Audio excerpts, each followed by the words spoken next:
Bonjour la classe de CP, je m'appelle Ahmed Imam et je suis élève de 5e.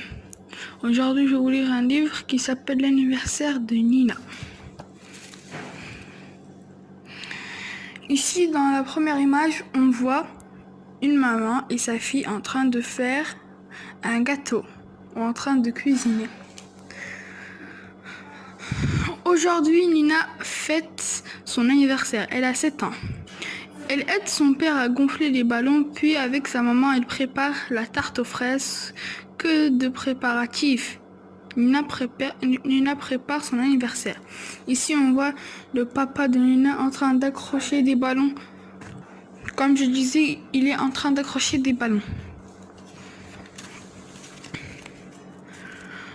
Le téléphone sonne, le père de Luis veut connaître l'heure de la fête. Luis en profite pour parler de son déguisement à Nina. Je serai déguisé en extraterrestre. Tu verras, mon costume est génial. Après le déjeuner, Nina file dans sa chambre et il est temps de mettre son déguisement. Nina finit les préparatifs. Ici, on voit Nina en train de mettre son déguisement. On voit une poupée, des chaussures, des champignons. Je sais pas ce qu'ils font ici, mais il y a des champignons. Dans la cuisine, Madame Lamy aperçoit par la fenêtre quelque chose d'incroyable. Elle est tellement surprise qu'elle lâche le plat à tarte qui se casse à ses pieds. Qu'est-ce qui s'est passé, maman? Demande Nina. Déguisée en lutin, en accourant dans la cuisine, tu as un drôle d'air. La tarte est par terre. Ici, on voit la maman qui a lâché le plat plein de pâte à tarte et de fraises. J'ai vu une souris bredouille Madame Lamy. Une souris? Non, une soucoupe volante. Mais elle ajoute, pour que sa fille ne se moque pas d'elle. Je plaisante Nina, et pourtant Madame Lamy croit bien avoir vu un ovni passer devant sa fenêtre. Nina ne rit pas, elle n'a plus de tarte. Ici, dans cette image, on voit Nina très triste, qui va même pleurer peut-être parce qu'elle n'a plus sa tarte. À 15h, on sonne à la porte, les premiers enfants arrivent. Comme prévu, Luis est déguisé en extraterrestre. Il porte une combinaison verte moulante. Il a la peau du visage orangé, 3 yeux, dont un au milieu du front. Un nez percé de 4 narines. Il a aussi 4 narines, que c'est dégoûtant. Il a aussi 4 bras et 3 doigts à chaque main. Oh, Nina est épatée. C'est vrai que ton costume est incroyable, dit-elle à son amie. Luis arrive, il a mis son costume. Ici, on voit Luis, le présumé ami de Nina, avec 4 gluants et grands bras et avec un œil très spécial au-dessus de son front. On va tourner la page. Un quart d'heure plus tard, on sonne de nouveau. Le père de Nina ouvre. Il reconnaît Luis malgré sa peau toute bleue, sa combinaison rouge et son casque en plastique transparent d'où émergent 2 antennes. Bonjour Luis, c'est curieux, je croyais que tu étais déjà là. Le papa de Nina ouvre la porte, Luis est là. Ici on voit Luis, un petit garçon qui amène un cadeau emballé en rose pour Nina. Salut Nina, dit Luis, tout fier. Comment me trouves-tu? Tu as changé de costume. Dommage, je préférais l'autre. Mais qu'est-ce que tu racontes? Demande Luis. Nina ne répond pas, elle est repartie jouer avec ses amis. Luis est étonné, Nina est repartie. Ici on voit la fête et Nina qui est repartie, Luis qui est terrifié, il est choqué. On voit un petit chat qui s'incruste. On tourne la page. Tout à coup, la lumière s'éteint. Ne vous inquiétez pas, se crie papa. Les plombs ont encore sauté. Au même moment, les enfants entendent un bruit qui vient du placard. Qui va ouvrir le placard? Demande Nina.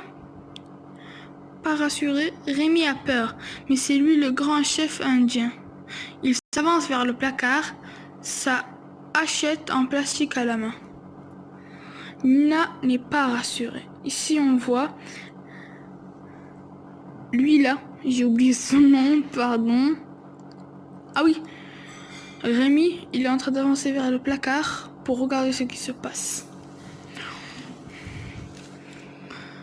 Reculez, ordonne-t-il aux autres avant d'ouvrir la porte. À l'extérieur, quelqu'un est déguisé en extraterrestre et il est en train de manger un livre.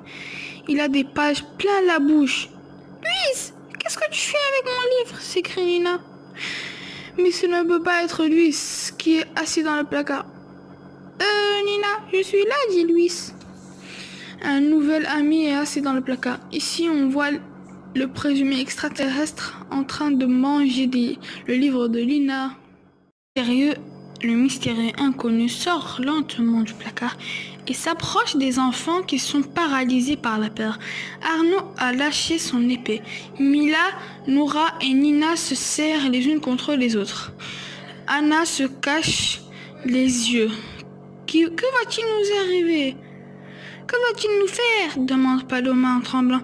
Nina a peur, ses amis aussi. Ici, on voit Nina et toutes ses amies qui font des câlins de peur. Ils ont peur de l'extraterrestre. Mais l'inconnu a l'air gentil. Les enfants lui posent des tas de questions. Comment as-tu su que je fêtais mon anniversaire aujourd'hui? Demande Nina. Comment as-tu trouvé ton troisième œil? On dirait un vrai. L'inconnu ne répond pas et agite ses bras pour montrer qu'il ne comprend pas. Tout à coup, lui s'écrie. Mais il n'est pas déguisé, c'est vraiment un extraterrestre. Le nouvel ami ne parle pas.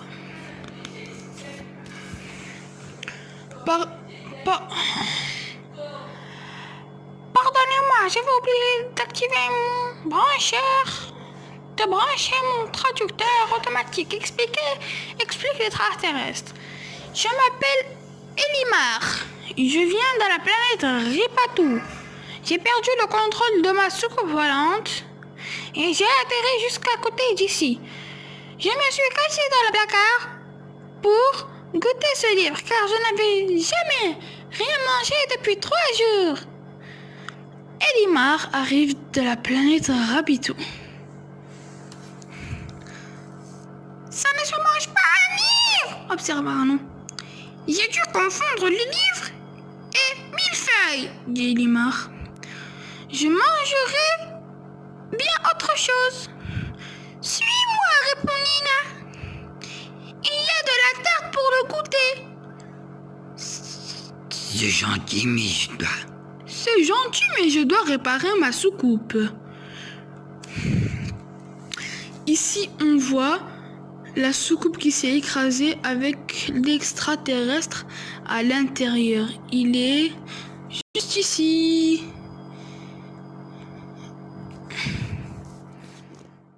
Alors, prends ces bonbons, dit Nina. Tu verras, c'est excellent. Merci, dit Millard. Tiens, Nina, pour ton anniversaire, je t'offre un traducteur vocal. Il te permettra de comprendre et de parler toutes les langues, même la langue des animaux. Maintenant, il faut que je m'en aille. Elimar est l'ami de Nina. Le temps passe vite et vers 18h30, les parents viennent chercher leurs enfants. Après le départ de ses amis, Nina repense à Elimar et l'imagine dans sa soucoupe volante s'éloignant de la Terre pour rejoindre la planète Rapitou.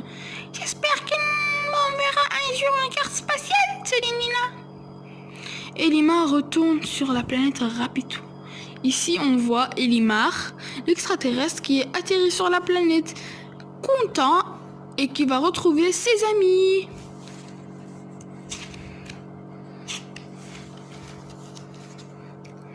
L'évolution de la machine à laver. Les premières machines à laver étaient en bois et n'avaient pas de moteur. Ici, on voit une machine à laver. Elle tournait sur elle-même. Il n'y avait pas de moteur. Il y avait un homme qui rentrait et qui la faisait tourner. Ici, on voit la deuxième machine à laver. Ici, la troisième, une machine à laver basique. Et ici, une machine à laver d'aujourd'hui. À partir des années 1920, les machines